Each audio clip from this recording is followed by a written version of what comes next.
नाज़रीन आदाब, आप देख रहे हैं INN चैनल। मैं हूं शेख अहमद अली। आज की खास बात में हम देखेंगे कई अहम कौमी और बैनुल अक़वामी खबरें। घरेलू बाजार में पेट्रोल और डीजल की कीमतों में मुसलसल इजाफा हो रहा है। आलम यह है कि 22 मार्च से अब तक यानी 13 दिनों में ईंधन 8 रुपये फी लीटर महंगा हो चुका है।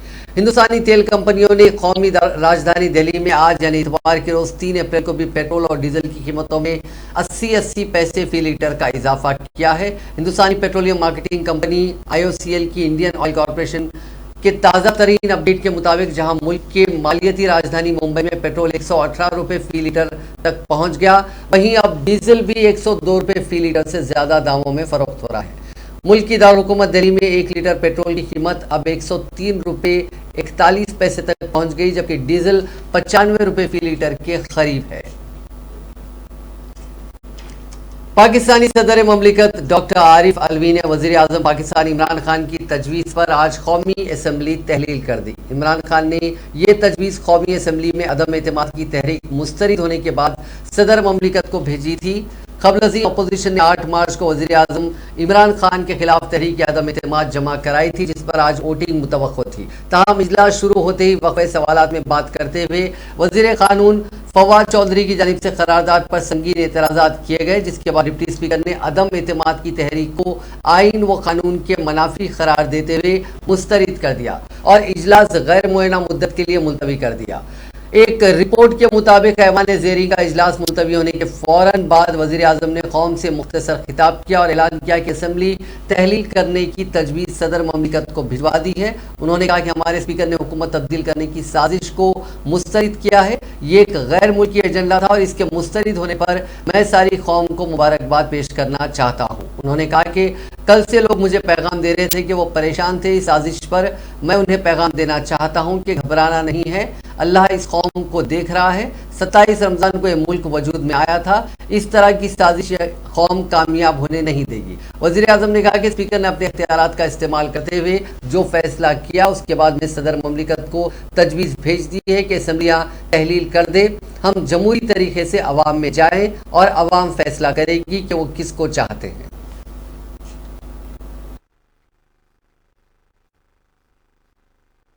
अदम एतमाद की तहरीक आइन कानून और रूल के मुताबिक होना जरूरी है।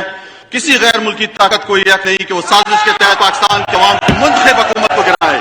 वजीर कानून ने जो नुकात उठाए हैं वो दुरुस्त है, वैलिड है। लिहाजा मैं रूलिंग देता हूं कि अदम एतमाद की करारदाद आइन और कौमी मुख्तारी व आजादी से मुनाफी है और रूल्स और ज़ाब्ते के खिलाफ है। ये करारदाद में मुस्तरद डिसअलाउ करने की रूलिंग देता हूं। ईवान की कार्रवाई उन लोगों के दरमियान एक कहानी है जो ये कहते हैं कि पाकिस्तान को इज्जत दो, पाकिस्तान की कौम को इज्जत दो, और दूसरी तरफ है जो कहते हैं नहीं हम तो भिखारी, दूसरी तरफ जो कहते हैं नहीं हम तो ड्रिपों पे लगे हुए। सो आज़ाद और ख़ुद मुख्तार पाकिस्तान और एक महकूम पाकिस्तान के दरमियान ये वोट है और इंशाअल्लाह ये वही जिस तरह से कायद आज़म मोहम्मद अली जिन्ना ने हमें आज़ादी दिलाई थी, आज उसी तरह की आज़ादी का ये एक मौका है और इंशाअल्लाह पाकिस्तान की कौम एक खुद मुख्तार कौम है, एक अपनी गैरत वाली कौम है। वो इन लोगों के साथ कभी भी नहीं जाएगी जो कहते हैं हम तो भिखारी हैं। अदम एतमाद की तहरीक आइन कानून और मुझे कल से इतने लोग पैगाम दे रहे थे कि जी परेशान थे कि ये क्या हो रहा है। सारी कौम के सामने ये एक गद्दारी हो रही थी, गद्दार बैठे हुए थे और साजिश हो रही थी और मैं उनको पैगाम देना चाहता हूं, घबराना नहीं। अल्लाह इस कौम के ऊपर देख रहा है। 27 रमज़ान को ये पाकिस्तान वजूद में आया था। ये इस तरह की साजिश इंशाअल्लाह ये कौम कामयाब नहीं होने देगी। तो जो स्पीकर ने आज जो अपनी अथॉरिटी, अपनी जो पावर, कॉन्स्टिट्यूशनल पावर यूज करके जो फैसला किया है, अब इसके बाद मैंने अभी से प्रेसिडेंट साहब को वो भेज दिया है, एडवाइस भेज दी है कि असेंबलियां डिसॉल्व करें। एक डेमोक्रेटिक सोसाइटी में हम डेमोक्रेट्स अवाम के पास जाएं, अवाम से इलेक्शंस हो, अवाम फैसला करे कि वो किसको चाहती है। कोई बाहर से साजिश और इस तरह के लोग, करप्ट लोग, ऐसे की बोरियों से लोगों को खरीद के इस मुल्क की तकदीर का फैसला ना करें। वो लोग जो सारे अचकन सलवा के बैठे हुए हैं और वो को रुपया इन्होंने खर्च किया लोगों को खरीदने के लिए, ये सारा पैसा इंशाल्लाह जाया होगा। और जिन लोगों ने ये पैसा लिया है, मैं आप सबको कहता हूं कि कोई अभी भी कोई स्वाब कमा लें, कि कोई पनागाह पे लगा दें, कोई यतीम खाना खोल दें, कोई गरीबों के लिए मैं पैसा डिस्ट्रीब्यूट करें। और मैं अपनी कौम को आज कहता हूं कि आप इलेक्शंस की तैयारी करें और आपने फैसला करना है। किसी बाहर की कुव्वत, किसी करप्ट लोगों ने फैसला नहीं करना कि इस मुल्क का मुस्तकबिल क्या होगा। आप पाकिस्तान की कौमी असम्बली में कायद हिज़्ब इख्तिलाफ शहबाज शरीफ ने वज़ीर आज़म इमरान खान पर इल्ज़ाम लगाया कि वो मुल्क को तकसीम करने और मुल्क को खाना जंगी की तरफ धकेलने की कोशिश कर रहे हैं। पाकिस्तानी अखबार डॉन ने इतवार को अपनी रिपोर्ट में इत्तला दी है कि दूसरी जानिब पाकिस्तानी पीपल्स पार्टी के सदर बिलावल भुट्टो जरदारी ने भी इमरान खान पर ऐसे ही इल्ज़ाम आयद करते हुए कहा कि बदकिस्मती की बात है कि ये शिकस्त खोरदा शख्स यानी इमरान खान अमन व अमान को ख़राब करने की कोशिश कर रहा है। शरीफ ने इल्ज़ाम लगाया कि हुकूमत तहरीक अदम एतमाद के आईनी अमल की खिलाफ वर्जी करने की साजिश कर रही है, लिहाजा इतवार को दारुल हुकूमत की इंतजामिया और पुलिस से कहा कि वो तहरीक अदम एतमाद पर हमवार वोटिंग को यकीनी बनाने के लिए विफाकी दारुल हुकूमत के साथ साथ तमाम रियासती इदारों से इतवार को कौमी असम्बली में अमन व अमान को यकीनी बनाए।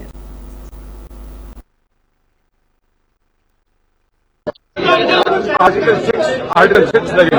आर्टिकल 6 किस ऊपर लगेगा? स्पीकर के ऊपर भी और इमरान खान के ऊपर। आर्टिकल 6 लगेगा। आर्टिकल 6 किस? कर्फ्यू के बाद अब श्रीलंका में सोशल मीडिया प्लेटफॉर्म्स पर भी पाबंदी लगा दी गई है। इतवार के रोज मुल्क में फेसबुक, ट्विटर, व्हाट्सएप और इंस्टाग्राम समेत सभी social media platforms out of service हो गए। इंटरनेट पर निगरानी रखने वाली तंजीम नेट ब्लॉक्स ने इसकी जानकारी दी। वहीं दारुल हुकूमत कोलंबो में कर्फ्यू लागू होते ही सड़कें खाली हो गई, सभी दुकानें बंद हो गई। चप्पे चप्पे पर आर्मी और पुलिस के जवान पहरा दे रहे हैं ताकि माहौल बिगड़े नहीं। माशी बहरान से जूझ रही श्रीलंका की मदद के लिए हिंदुस्तान आगे आया है। हिंदुस्तान ने फ्यूल क्राइसिस से जूझते श्रीलंका की मदद के लिए ऑयल टैंकर भेजा था, जो हफ्ते के रोज श्रीलंका पहुंच गया। इससे फ्यूल क्राइसिस से जूझते लोगों को राहत मिलने की उम्मीद है। श्रीलंका में इमरजेंसी लगा दी गई है। इस पर मुल्क के साबिक वजीर डॉक्टर हर्ष डिसिल्वा ने एक मीडिया आउटलेट से बात करते हुए कहा कि अगर हिंदुस्तान मदद नहीं भेजता तो हम खत्म हो जाते। उन्होंने कहा कि गोडबा हुकूमत ने मुल्क को बर्बाद करने में कोई कसर नहीं छोड़ी है। वहीं इंडिया ने श्रीलंका को चावल भेजने की तैयारी शुरू कर दी है। यहाँ 40,000 टन चावल लोड कराना शुरू कर दिया गया है। माना जा रहा है कि अहम त्योहार से पहले चावल की खेप श्रीलंका पहुंच जाएगी। हिंदुस्तान साल 2022 में श्रीलंका को कम से कम 3 लाख टन चावल भेजेगा।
चंडीगढ़ पर इख्तियार को लेकर पंजाब और हरियाणा हुकूमत में टकराव बढ़ गया है। वजीर आला मनोहर लाल खट्टर ने 5 अप्रैल को हरियाणा असेंबली का स्पेशल सेशन बुलाया है, जिसमें चंडीगढ़ को लेकर एक तजवीज़ पास की जा सकती है। इस टकराव की शुरुआत पंजाब के वजीर आला भगवंत मान की सरबराही वाली आम आदमी पार्टी की हुकूमत के असेंबली में पास किए गए रेजोल्यूशन के बाद से हुई, जिसमें मान सरकार ने मरकजी हुकूमत से चंडीगढ़ का मुकम्मल इख्तियार पंजाब को देने के लिए कहा। पंजाब असेंबली में चंडीगढ़ पर इख्तियार की तजवीज़ पास होने के बाद मनोहर लाल खट्टर हुकूमत पर दबाव बढ़ गया है। इस तजवीज़ की मुखालिफत में सभी पार्टियां असेंबली का स्पेशल सेशन बुलाने की मांग कर रही थी, जिसके बाद वजीर आला की रिहाइशगाह पर कैबिनेट मीटिंग हुई, जिसमें स्पेशल सेशन बुलाने का फैसला हो गया। हरियाणा के सीएम मनोहर लाल खट्टर पंजाब के सीएम भगवंत मान के फैसले को एक तरफा करार दे चुके हैं। उनका कहना है कि हर मुद्दे का हल बातचीत से निकाला जा सकता है।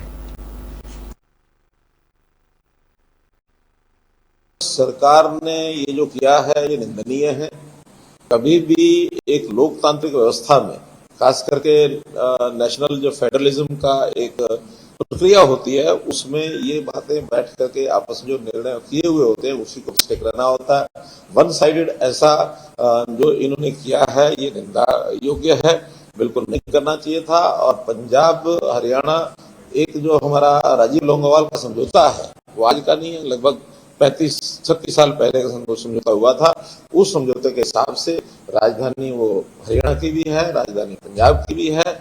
और अगर किसी प्रकार की कोई बातें होती हैं तो वो आपसी केंद्र सरकार, पंजाब सरकार, हरियाणा सरकार, कई मुद्दे मिले जुले मुद्दे हैं। ये हिंदी भाषी एरिया जो हरियाणा को मिलना चाहिए वो नहीं मिला, जिसके कारण से सारे मुद्दे लटके। इनको कहना चाहिए कि हम हिंदी भाषी एरियाज जो हैं हरियाणा को देने के लिए तैयार हैं।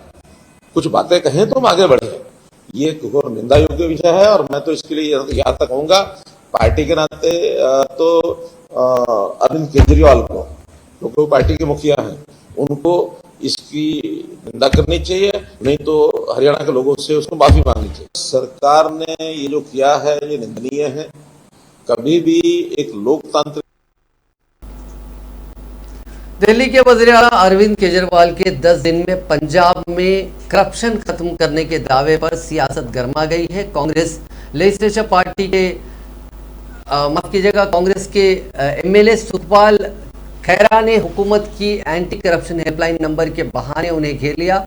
पंजाब असेंबली में अपोजिशन के कायद रह चुके खैरा ने कहा कि इस नंबर पर 1.5 लाख शिकायतें आई, उनमें से सिर्फ 3 पर कार्रवाई हुई, तो बाकी का क्या हुआ। अरविंद केजरीवाल इन दिनों पंजाब के सीएम भगवंत मान के साथ गुजरात के दौरे पर हैं। कल वहां रोड शो के वक्त केजरीवाल ने कहा कि पंजाब में सिर्फ 10 दिन में करप्शन बंद हो गया। करप्ट लोग डरते हैं कि अगर रिश्वत ली तो भगवंत मान आ जाएगा। इसके बाद उनके दावे को लेकर सोशल मीडिया पर बहस छिड़ गई है। सुखपाल खैरा ने कहा कि मुझे अरविंद केजरीवाल से ये उम्मीद नहीं थी। वो एक कानूनी जिम्मेदारी संभाल रहे हैं, एक दस्तूरी जिम्मेदारी संभाल रहे हैं, इसके बावजूद इस तरह 10 दिन में करप्शन खत्म करने का बयान दे रहे हैं। उन्होंने कहा कि पंजाब हुकूमत के हेल्पलाइन नंबर पर कई शिकायतें कार्रवाई ना होने से पेंडिंग पड़ी है। पंजाब का इख्तियार मिलने के बाद सीएम बने भगवंत मान ने एंटी करप्शन हेल्पलाइन नंबर 9501200200 जारी किया था। 23 मार्च को नंबर जारी होने के बाद इस पर करीब 1.5 लाख शिकायतें मिलने का दावा किया जा रहा है। इसमें मान हुकूमत ने जालंधर तहसील में रिश्वत मांगने वाले क्लर्क और लुधियाना में गैर कानूनी रेत की स्मगलिंग पर कार्रवाई की थी, जिसके बाद बाकी शिकायतों पर कार्रवाई के बारे में कुछ पता नहीं चला।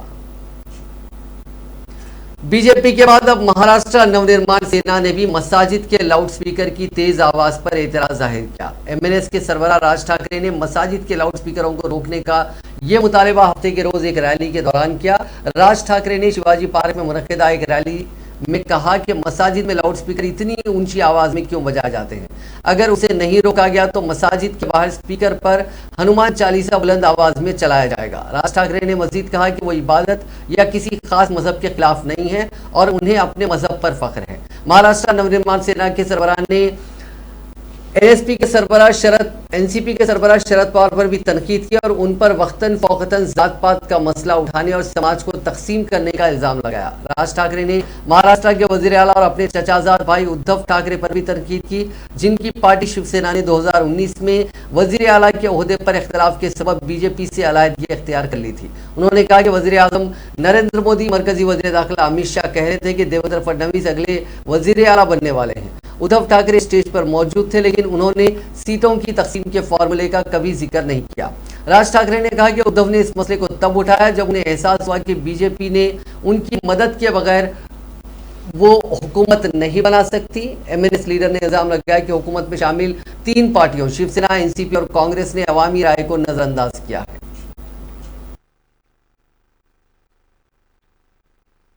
प्रार्थनेला माझा विरोध नाही,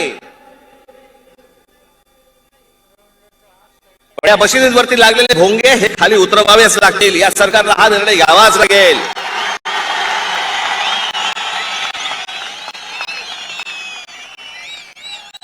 नाही तर आजच सांगतोय, आत्ता सांगतोय,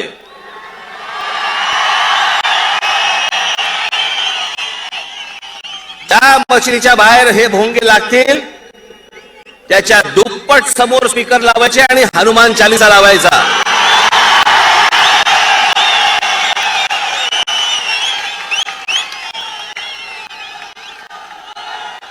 प्रार्थनेला माझा विरोध नाही। शिवसेना का संजय रावत ने राज ठाकरे के मस्जिदों में लगे लाउडस्पीकरों को हटाने वाले बयान पर पलटवार किया है। उन्होंने कहा कि पहले देखिए कौन से बीजेपी इख्तिदार वाली रियासत में अजाम बंद करवाई गई, मस्जिदों से लाउडस्पीकर हटवाए गए। ये महाराष्ट्र है जहां मुल्क के कानून पर अमल किया जाता है। राजधानी दिल्ली में वाक़े अमरीकी सिफारत खाने के बाहर हिंदू सेना की जानिब से चिस्पा किए गए पोस्टर के मामले में पुलिस ने एक शख्स को गिरफ्तार कर लिया है। गुज़िश्ता रोज अमरीकी सिफारत खाने के बाहर लगे साइन बोर्ड पर हिंदू सेना का पोस्टर चिस्पा किया गया था। पोस्टर पर लिखा गया था, नाकाबिले एतमाद बाइडन इंतजामिया, हिंदुस्तान को धमकाना बंद करो, हमें तुम्हारी ज़रूरत नहीं है। अमेरिका को चीन के खिलाफ हिंदुस्तान की ज़रूरत है, हमें अपनी मुनज़्ज़म और बहादुर सिक्योरिटी फोर्सेस पर फख्र है। दिल्ली पुलिस ने सीसीटीवी फुटेज की मदद से अर्जुन नगर नज़द कुड़कुट डोमा कोर्ट के रिहायशी पवन कुमार को गिरफ्तार कर लिया। मुलजिम ने इंकशाफ किया कि वो अपनी तंजीम हिंदू सेना के सदर विष्णु गुप्ता के साथ अमरीकी सिफारत खाने के पास पहुंचा और उसने सिफारत खाने के साइन बोर्ड पर पोस्टर चिपका कर दिया था। तमाम मुलजिम पवन कुमार को बाद में जमानत पर रिहा कर दिया गया। नई दिल्ली जिले के डीसी अमृता गोगलोत ने कहा कि जुमे की शब तकरीबन 10:15 बजे हमें इस वाक़े की इत्तला मौसूल हुई थी, जिसके बाद पुलिस ने Delhi prevention of defacement of property act के तहत मुकदमा दर्ज किया था। आंध्र प्रदेश में नए जिले बनाने का अमल पूरा हो गया और एक माफ कीजिएगा, आंध्र प्रदेश के वज़ीर आला जगन मोहन रेड्डी 4 अप्रैल यानी पीर के रोज 13 नए जिलों का इफ्तिताह अंजाम देंगे। इसके बाद रियासत में जिलों की तादाद बढ़कर 26 हो जाएगी। नए जिलों के नाम मानियम, अनामया, अंकापल्ली, काकीनाडा, कोनासीमा, एलुरु, एनटीआर, बापटिया, पालनाडु, नंदियाल, श्री सत्यसाई, श्री बालाजी, अल्लूरी सीताराम राजू हैं। आखिरी बार आंध्र प्रदेश में 1979 में नया जिला बनाया गया था। मोदी शाह राज में राज्यसभा में पहली बार बीजेपी ने सेंचुरी मारी है। अपर हाउस में बीजेपी ने रिकॉर्ड कायम करते हुए अपने एमपीज की तादाद 101 कर ली है। 2014 के बाद ज्यादा तेजी आई और इस दौरान पार्टी ने 46 एमपी जोड़े। गौरतलब है कि 6 अप्रैल 1980 को बीजेपी का फाउंडेशन बुनियाद रखी गई थी। पार्टी ने 42 साल का सफर तय करते हुए राज्यसभा में ये कामयाबी हासिल की है। इससे पहले कांग्रेस ने ये जादुई आंकड़ा 1988 में टच किया था और महज 2 साल इस चोटी पर बने रहे। 2014 में मोदी दौर की शुरुआत होने के बाद से राज्यसभा में बीजेपी एमपीज को बढ़ाने की रफ्तार और तेज हो गई। तब पार्टी के पास 55 एमपीज थे। 8 साल में पार्टी ने 46 एमपीज जोड़े। अब राज्यसभा में आम आदमी पार्टी एमपीज की तादाद 3 से बढ़कर 8 हो गई है। पहले दिल्ली से सिर्फ 3 एमपीज थे। पंजाब असेंबली इंतखाबात जीतने में शानदार जीत के बाद आम आदमी पार्टी को यह फायदा मिला। जुलाई में 2 सीटों पर और इंतखाबात होंगे, ये दोनों ही सीटें आम आदमी के खाते में जाएंगी। ऐसे में आप आम आदमी पार्टी के एमपीज की पार्लियामेंट में तादाद 10 हो जाएगी। सरकारी company oil and natural gas corporation यानी ओएनजीसी की इस वक्त इस माली साल में सालाना आमदनी गैस की कीमतों में इजाफा होने की वजह से $3 अरब बढ़ने की उम्मीद है, जबकि प्राइवेट सेक्टर की रिलायंस इंडस्ट्रीज लिमिटेड की आमदनी में $1.5 अरब का इजाफा इसमें दर्ज किया जा सकता है। मॉर्गन स्टैनली ने अपनी एक रिपोर्ट में ये अंदाजा जताया है। हुकूमत ने 1 अप्रैल से ऑयल प्रोड्यूसर्स और इससे जुड़े दीगर सेक्टर्स को दी जाने वाली गैस के दाम में $2.9 पर MMBTU को बढ़ाकर रिकॉर्ड $6.10 पर यूनिट कर दिया है। रिलायंस के गहरे समुद्र में वाक़ प्रोडक्शन यूनिट से निकलने वाली गैस के लिए यह कीमत 62% ज़्यादा $9.92 पर MMBTU कर दी गई है। रिपोर्ट के मुताबिक तेल बाजारों में जो गिरावट आई है उसकी वजह से इन दो कंपनियों को ओएनजीसी और रिलायंस को इसका काफ़ी फ़ायदा मिलने वाला है और गैस के दाम बढ़ने की वजह से इन दोनों कंपनियों की आमदनी में बहुत भारी इजाफा दर्ज किया जा सकता है। अदानी ग्रुप के मालिक गौतम अदानी मुल्क के सबसे अमीर शख्स बन गए हैं। ब्लूमबर्ग बिलियनियर इंडेक्स के मुताबिक उनकी नेटवर्थ $100 अरब हो गई है। इसके साथ ही वो एशिया के सबसे अमीर शख्स हो गए हैं। अभी तक रिलायंस इंडस्ट्रीज लिमिटेड के चेयरमैन और managing director Mukesh Ambani Asia के सबसे अमीर शख्स थे। उनकी नेटवर्थ $99 अरब है। इस तरह नेटवर्थ के मामले में एशिया में अडानी पहले नंबर पर पहुंच गए हैं, साथ ही वो दुनिया के 10वें नंबर के रईस भी बन गए हैं। एलन मस्क इस लिस्ट में टॉपर है। मुकेश अंबानी 11वें नंबर पर पहुंच गए हैं। अडानी अब सेंटी बिलियनर्स क्लब में शामिल हो गए हैं। $100 बिलियन से ज्यादा की नेटवर्थ वाले शख्सियात को सेंटी बिलियनर्स कहा जाता है। एशिया के दो सबसे बड़े रईस मुकेश अंबानी और गौतम अदानी दोनों के लिए माली साल 2021-22 बेहद शानदार रहा है। गौतम अदानी की नेटवर्थ में जहां करीब 69.70% का इजाफा हुआ है तो मुकेश अंबानी का नेटवर्थ 20.67% बढ़ा है। फाइनेंशियल ईयर यानी माली साल 2022 में अडानी ने हर दिन करीब 756 करोड़ रुपए की कमाई की है। अंबानी ने हर दिन लगभग 378 करोड़ रुपए कमाए हैं। मुल्क में कोरोना के मामलों में तेजी से गिरावट आ रही है, लेकिन खतरा अभी टला नहीं है। WHO के मुताबिक ओमिक्रॉन का एक नया XC वेरिएंट आया है जो BA.2 के मुकाबले 10 गुना ज्यादा खतरनाक है। इसका मतलब है कि ये ओमिक्रॉन के ओरिजिनल वेरिएंट से 43% ज्यादा तेजी से फैलने वाला है। XC वेरिएंट ओमिक्रॉन के दो सब लीनिएज BA.1 और BA.2 को मिलाकर बना है। हालांकि WHO ने कहा कि जब तक इस वेरिएंट के ट्रांसमिशन में कोई खास बदलाव नहीं देखा जाता तब तक इसे ओमिक्रॉन के वेरिएंट के तौर पर ही देखा जाएगा। ओमिक्रॉन के XC वेरिएंट का पहला केस 19 जनवरी को ब्रिटेन में मिला था। तब से अब तक इस वेरिएंट के 600 से ज्यादा मामले मिल चुके हैं। इसके अलावा ये वेरिएंट फ्रांस, डेनमार्क और बेल्जियम में भी पाया गया। ब्रिटेन की वजारत सेहत के मुताबिक XC वेरिएंट कितना खतरनाक है या इस पर वैक्सीन काम करेगी या नहीं, इसके लिए अभी दरकार डेटा मौजूद नहीं है। अब बात यूक्रेन की। रूस यूक्रेन जंग का आज 39वां दिन है। वॉशिंगटन पोस्ट की रिपोर्ट के मुताबिक यूक्रेन की दारुल-हुकूमत कीव के आसपास के इलाकों को रूसी फौज खाली करा रही है। वहीं उन जगहों पर डरा देने वाले मंजर देखने को मिल रहे हैं। दारुल-हुकूमत कीव के पास एक कस्बे की सड़क पर 20 लाशें मिली हैं। इन लाशों के हाथ पीछे से बांधकर सिर में गोली मारी गई है। रिपोर्ट्स के मुताबिक जो लाशें पड़ी मिली हैं इनमें मर्द और खवातीन और एक 14 साल का बच्चा भी शामिल है। यूक्रेन के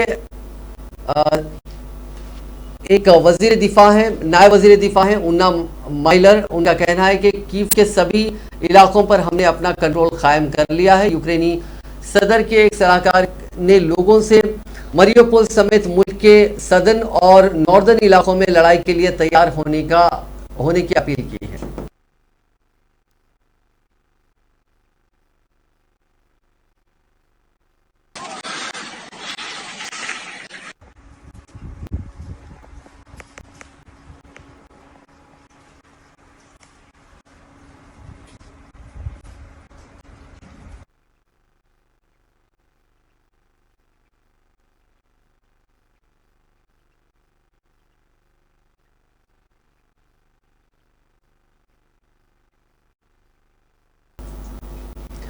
अब एक बड़ी खबर, आलमी इदारे सेहत यानी वर्ल्ड हेल्थ ऑर्गेनाइजेशन ने भारत बायोटेक की कोविड वैक्सीन कोवैक्सीन की फराहमी पर पाबंदी आयद कर दी है। इस बारे में इत्तला फराहम करते हुए आलमी इदारे सेहत ने कहा कि उसने अक़वाम मुत्तहिदा की एजेंसियों के जरिए भारत बायोटेक के जरिए तैयार करदा कोविड-19 की कोवैक्सीन की सप्लाई रोक दी है। आलमी इदारे सेहत ने हफ्ते के रोज कहा कि उसने भारत बायोटेक की जानिब से तैयार करदा कोविड-19 वैक्सीन कोवैक्सीन की अक़वाम मुत्तहिदा की एजेंसियों के जरिए सप्लाई मुअत्तल कर दी है ताकि मैन्युफैक्चरिंग सहूलियात को अपग्रेड करने के अलावा जांच में पाए जाने वाली कमियों को दूर किया जा सके। WHO ने वैक्सीन हासिल करने वाले ममालिक से मुनासिब कार्रवाई करने को कहा, ताहम ये नहीं बताया कि क्या कार्रवाई की जाए। WHO ने कहा कि वैक्सीन मुअस्सर है और उसकी हिफाजत के बारे में कोई खदशात नहीं है, लेकिन मुअत्तली के नतीजे में कोवैक्सीन की फराहमी में खलल आएगा। यह मुअत्तली 14 से 22 मार्च तक WHO post emergency use listing यानी EVL के मायने के नतायज के जवाब में की गई है। इधर हैदराबाद में मुकीम भारत बायोटेक ने एक बयान जारी करते हुए कहा कि कोविड-19 वैक्सीन यानी कोवैक्सीन की उफादियत और हिफाजत पर कोई असर नहीं पड़ा है। एक एजेंसी की रिपोर्ट के मुताबिक भारत बायोटेक ने अपने बयान में कहा कि कोवैक्सीन हासिल करने वाले लाखों लोगों के लिए जारी किए गए वैक्सीन सर्टिफिकेट अब भी दुरुस्त हैं, क्योंकि वैक्सीन की एफिकेसी, उफादियत और हिफाजत पर कोई असर नहीं पड़ता है। श्रीलंका की नेवी ने उसके इलाके में मछली पकड़ने के इल्जाम में रामेश्वरम के 12 मछुआरों को पकड़ लिया है। इसके साथ ही फौज ने मछुआरों की जानिब से पकड़ी गई मछलियों और नावों को भी अपने कब्जे में ले लिया।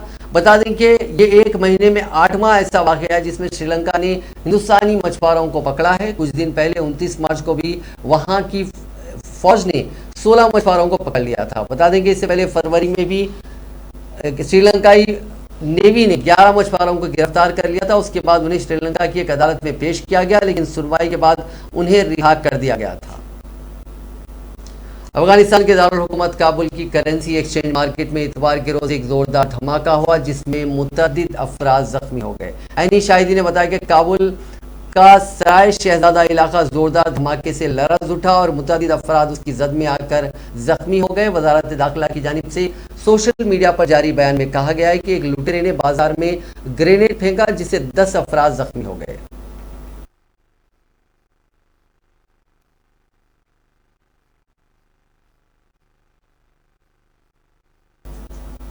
सिंगापुर के लोगों का झुकाव अमेरिका से ज्यादा चीन की तरफ बढ़ा है। ये बात जून 2021 में जारी फ्यू रिसर्च सेंटर सर्वे में सामने आई है। सिंगापुर के 64% लोग चीन को अमेरिका के मुकाबले में ज्यादा पॉजिटिव मानते हैं। वहां बसे 52% हिंदुस्तानी और 45% मलेशियाई शहरियों का भी यही मानना है। सिंगापुर में रहने वाले 72% चीन के लोग भी चीन के साथ हर कदम खड़े रहने की बात करते हैं।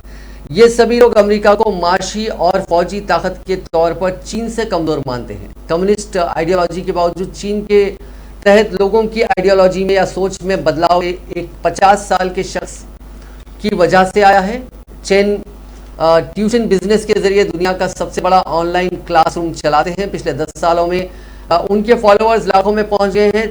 चैन का कहना है कि चीन में सोशल मीडिया प्लेटफॉर्म्स पर पाबंदी लगाने की वजह से दुनिया के लोग चीन से कटे हुए हैं, इसलिए सही जानकारी पहुंचाने के लिए वो ऐसा करते हैं। चीन के वजारत खारजा की इन दिनों इस तरह की कोशिश रही है। सिंगापुर के लोगों का मानना है कि चीन तेजी से डेवलप हो रहा है।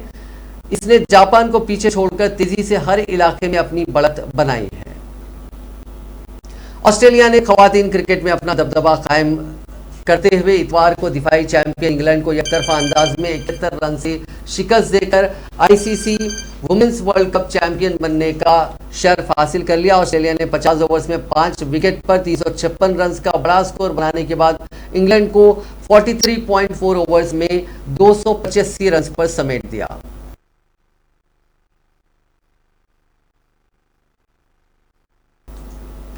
तेलंगाना के अजला आसिफाबाद, मंचिरियाल और पड़ोसी रियासत महाराष्ट्र के जिले गढ़चिरौली में रहने वाले अफराद ने हफ्ते की शब शहाब साकिब की बारिश का नजारा का दावा किया। इस सिलसिले में एक वीडियो सोशल मीडिया के मुख्तलिफ प्लेटफॉर्म्स पर तेजी के साथ वायरल हो गई। महाराष्ट्र के गढ़चिरौली, सरोंची और कोत्तापल्ली इलाकों के रहने वालों का कहना है कि हफ्ते की शब तकरीबन 8 से 9 बजे के दरमियान आसमान पर अचानक शुहाबे साकिब की बारिश देखकर वो काफ़ी हैरतज़दा हो गए। मंजर काफ़ी अनोखा था, जिसको उन अफराद ने अपने सेल फोन्स में जल्दी से कैद कर लिया। नाजरीन, आज की खास बात में बस इतना ही। आपसे कल मुलाकात होगी नई खबरों के साथ, नए एनालिसिस के साथ। फिलहाल दीजिए इजाजत। खुदा।